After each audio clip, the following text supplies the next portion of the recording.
Chapter 5 Let Go My Psycho Go-Go Sister 25. The explosion that followed sent chunks of Psycho Go-Go Sister 24 whizzing off in different directions throughout the galaxy and beyond.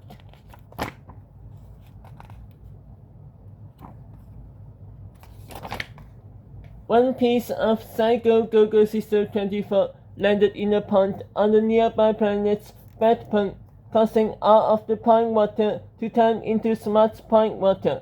Soon, the fish in the pond became so intelligent they started swimming in schools.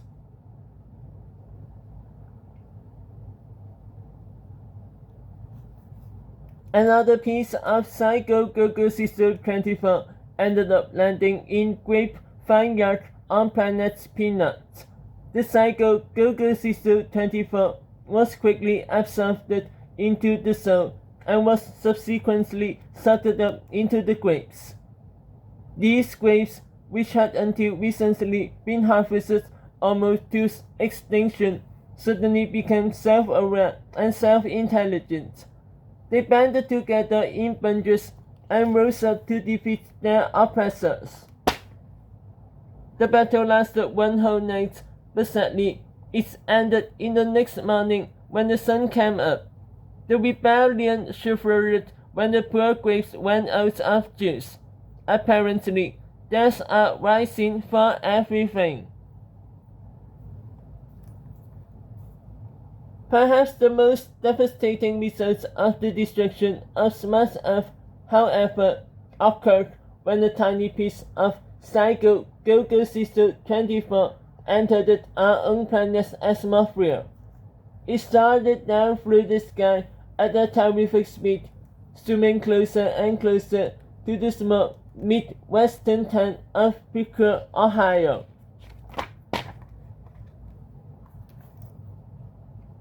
Finally, the tiny chunk of Psycho Go-Go Sister 24 crashed through the roof of the Picker Valley home for the reality challenge.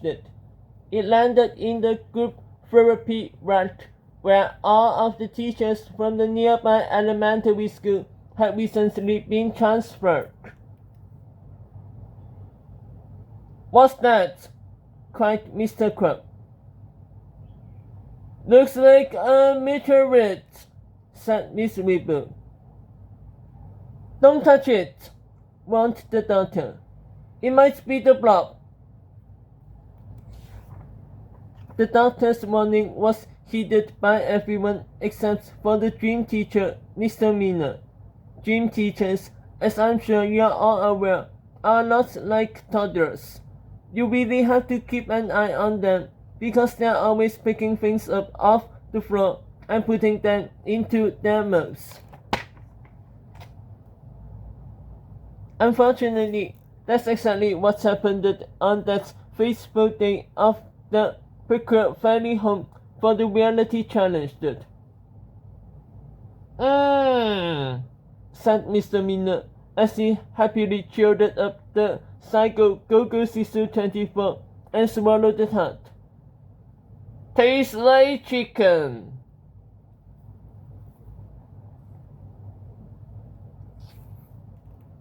Chapter 6 The Chopper with Scissors. Suddenly, the tiny chunk of Psycho Go-Go Sister 24 began to bang with Mr. Miner's stomach lining. It started ticking over his cells at an alarming rate, spreading throughout his squishy innards and overriding his normal bodily functions. Soon, the Psycho Go-Go Sister 24 reached Mr. Miner's mind, where it supercharged all of his brain cells and began the complicated process of making him smart.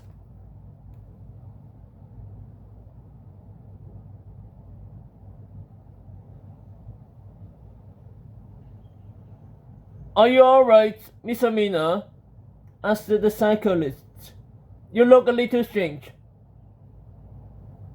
"I'm much more than alright," replied Mr. Miner.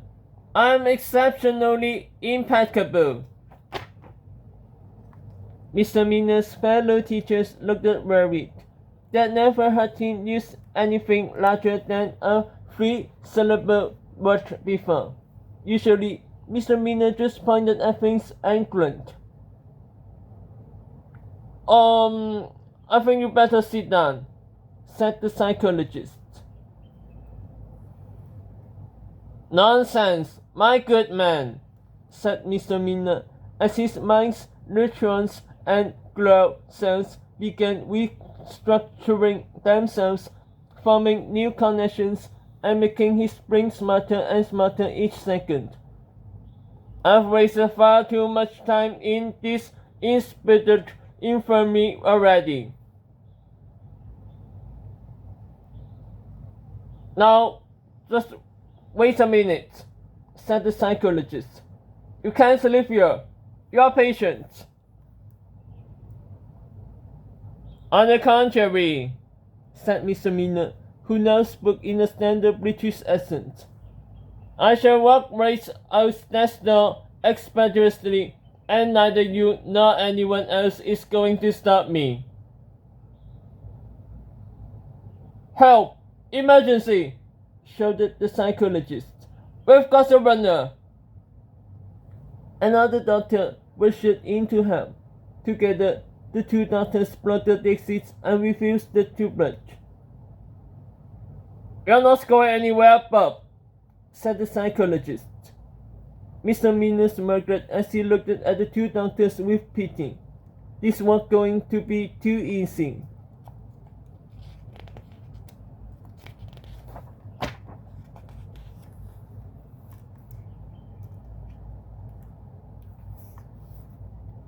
Chapter 7.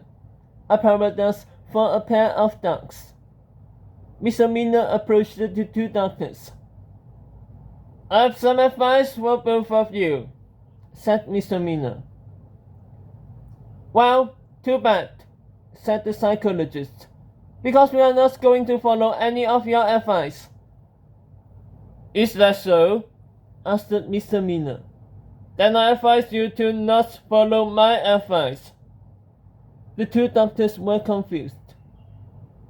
Well, we are not going to follow that advice, said the psychologist.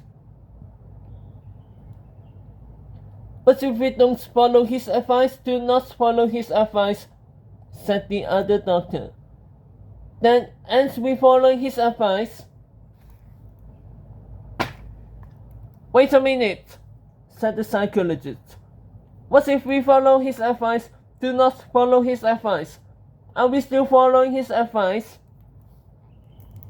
The two doctors became so entangled in their deep, paradoxical conversation that they didn't even notice Mr. Miller walking out the exit door.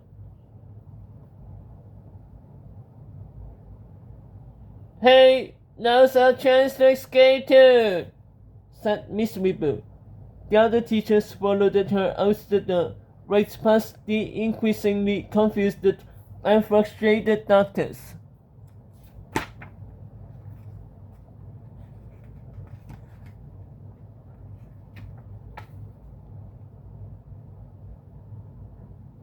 Then you must follow my every command, said Mr. Miller.